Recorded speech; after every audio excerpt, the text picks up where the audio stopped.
নোয়াখালী সরকারি কলেজের একাদশ শ্রেণীর ছাত্রছাত্রীবৃন্দ, আশা করি ভালো আছো। আমিও ভালো আছি। গত ক্লাসে আমি তোমাদেরকে সুবালের জনন নিয়ে আলোচনা করেছি। অঙ্গজ জনন, অযৌন জনন এবং যৌন জনন। এই যৌন জননকে আমরা দুই ভাগে ভাগ করেছিলাম, একটা হোমোথেলিক, একটা হেটারোথেলিক। সেখানে শেষ সময়ে আমরা যখন হেটারোথেলিক বর্ণনা করেছিলাম, তোমরা সেই হেটারোথেলিক সম্পর্কে বুঝতে পারছো কিনা আমি এই জন্য এবার আরেকটু রিপ্লাই করলাম। সেটা হচ্ছে হেটারোথেলিককে আমরা আসলে তিনটি ভাগে ভাগ করেছিলাম। একটা হচ্ছে আইসোগ্যামি, অ্যানাইসোগ্যামি এবং ওগ্যামি। আইসোগ্যামি এই ক্ষেত্রে কিন্তু দুইটা গ্যামিট সমান সমান হয়, প্লাস এবং মাইনাস স্ট্রেন সেটা দুইটা একই রকম হবে, তাহলে সেটা হবে আইসোগ্যামি। আর অ্যানাইসোগ্যামিতে মনে রাখতে হবে একটা গ্যামিট হবে বড় আর একটা গ্যামিট হবে ছোট।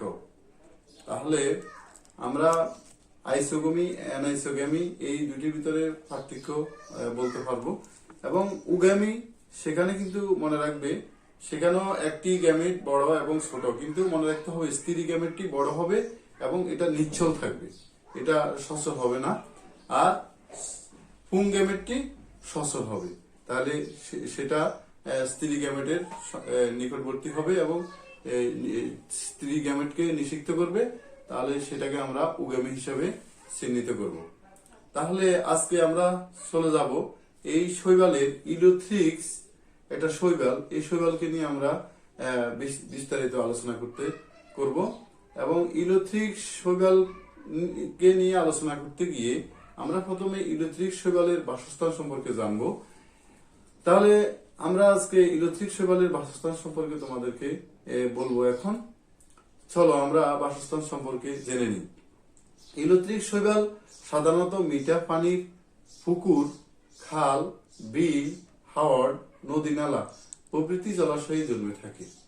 ইলোথ্রিক্স শৈবালের ৬০টি প্রজাতির মধ্যে অধিকাংশ মিঠা পানিতেই জন্মে থাকে, তবে কতক প্রজাতি সামুদ্রিক হতে পারে। ইলোথ্রিক্স শৈবালের দৈহিক গঠন নিয়ে এবার আমরা একটু জেনে নিই।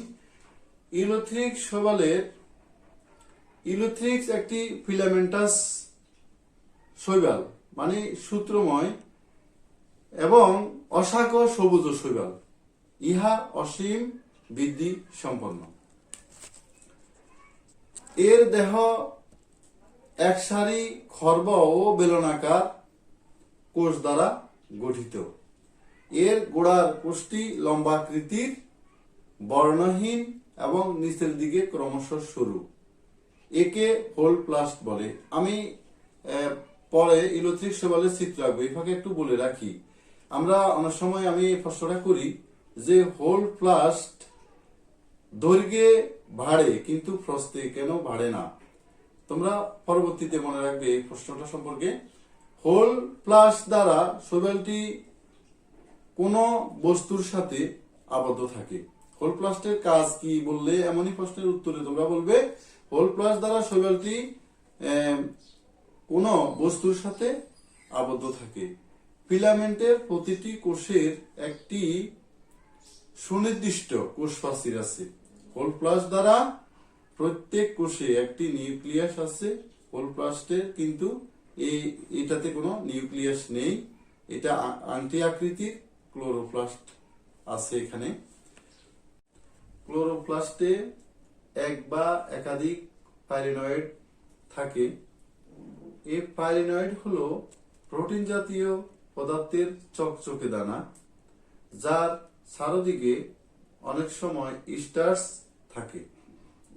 ক্লোরোপ্লাস্ট কোষকে আংশিকভাবে অথবা সম্পূর্ণভাবে বেষ্টন করে রাখে। হোল প্লাস্ট ছাড়া অন্য যে কোনো কোষ প্রস্থে বিভক্ত হতে পারে, ফলে ফিলামেন্ট দৈর্ঘ্যে বৃদ্ধি প্রাপ্ত হয় কিন্তু প্রস্থে হতে পারে না। বাংলাদেশ থেকে একজন বিজ্ঞানী যেই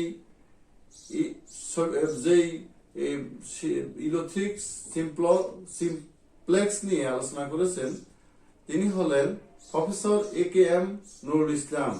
1969। আরো কতগুলি নাম আমরা এখানে জানতে পারবো। ইউলোথ্রিক্স টেনেরিয়াম এবং ইউলোথ্রিক্স ব্যালিস নামক 3টি প্রজাতি এখানে আমরা বর্ণনা করলাম। ইউলোথ্রিক্সের জনন সম্পর্কে আমরা জানার আগে আমরা ইউলোথ্রিক্স শৈবালের চিত্রটা এখন আঁকবো।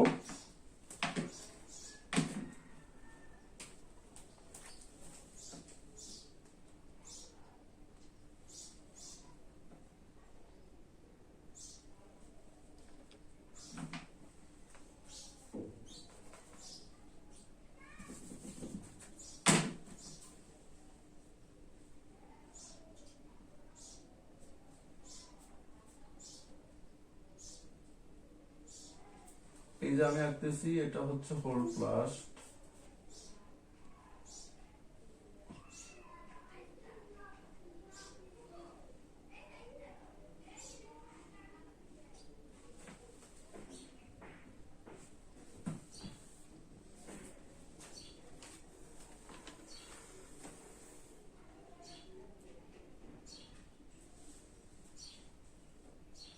নিউক্লিয়াস,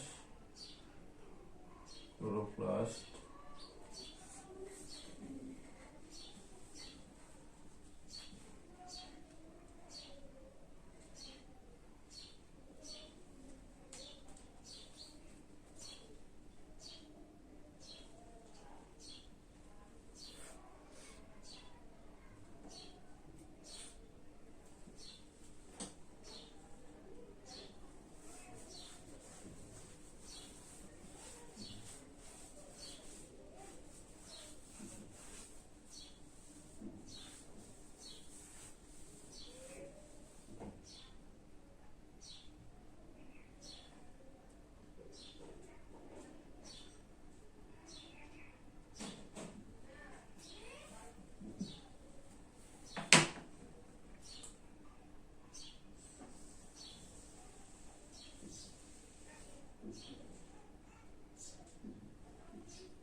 আমরা ইউলোথ্রিক শৈবালের চিত্র দেখতে পাচ্ছি। এখানে এটি হচ্ছে কোষপ্রাচীর, আর এখানে মাঝখানে এটা হচ্ছে নিউক্লিয়াস, এবং এই চকচকে দ্বারা প্রোটোপ্লাস্ট এবং হোলপ্লাস্ট, যেটা আমরা লম্বা আকৃতি দেখতে পাচ্ছি। এই এটি এখানে এই যে ফাঁক, এই ফাঁক হওয়ার অর্থ হচ্ছে ইলেকট্রিক শৈবালের প্রত্যেকটি এই ফাঁসির দৈর্ঘ্যে আরো লম্বা হতে পারে। যেহেতু আমরা এখানে বিস্তারিত আলোচনা করতে গিয়ে যখন ওজন ওজন বিস্তারিত আলোচনা করবো তখন দেখব যে এই পাখিগুলি এই 1 থেকে 32টি অপত্য কোষ গঠন করতে পারে। তাহলে আমরা ইলেকট্রিক শৈবালের চিত্র বর্ণনা করলাম। এবার আমরা ইলেকট্রিক্সের জনন 3টি পাই। একটি হচ্ছে অঙ্গজ জনন, একটি হচ্ছে অযৌন জনন, একটি হচ্ছে যৌন জনন। আমরা অঙ্গজ জনন বা বংশবৃদ্ধি কিভাবে করে এটি একটু জেনে নিব। খণ্ডায়নের মাধ্যমে এর অঙ্গজ বংশবৃদ্ধি হয়ে থাকে। ফিলামেন্টটি ভেঙে কয়েকটি খণ্ডে পরিণত হলে প্রত্যেক খণ্ড কোষ বিভাজনের মাধ্যমে বৃদ্ধিপ্রাপ্ত হয়ে এক একটি নতুন ইলেকট্রিক্স রূপে প্রকাশ পায়। এখন আমরা ইলেকট্রিক্সের অযৌন জনন চিত্র সহ বর্ণনা করব। আমরা পরে অযৌন জননের চিত্র আঁকবো।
আমরা এখানে ইলেকট্রিক শৈবালের অজন ওজনন চিত্র আঁকলাম, তোমরা চিত্র দেখতে পাচ্ছ।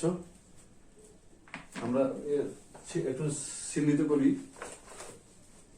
জোস্পোরেঞ্জিয়াম, আমি এখানে যে অংশটা আঁকলাম এটা হচ্ছে জোস্পোরেঞ্জিয়াম।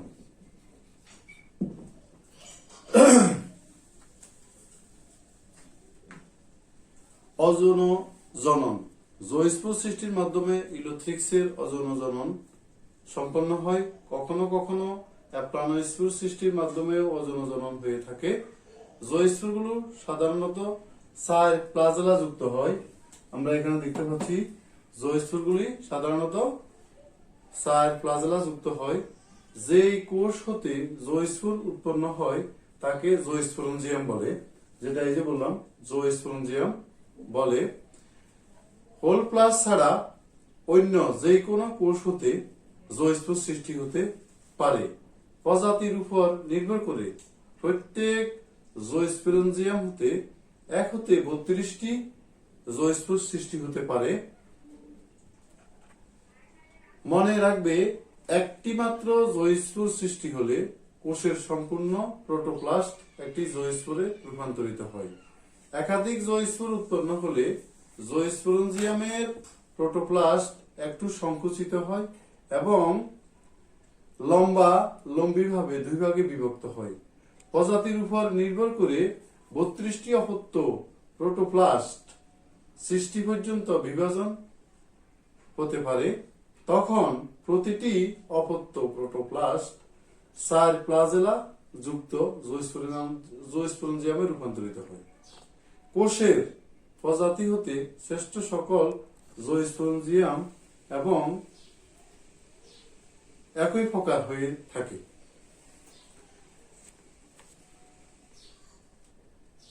আমরা কোষের প্রজাতি হতে 2 প্রকার জোস্পোরেঞ্জিয়াম উৎপন্ন হয়। ক্ষুদ্রাকৃতির বা মাইক্রোস্পোরেঞ্জিয়ামের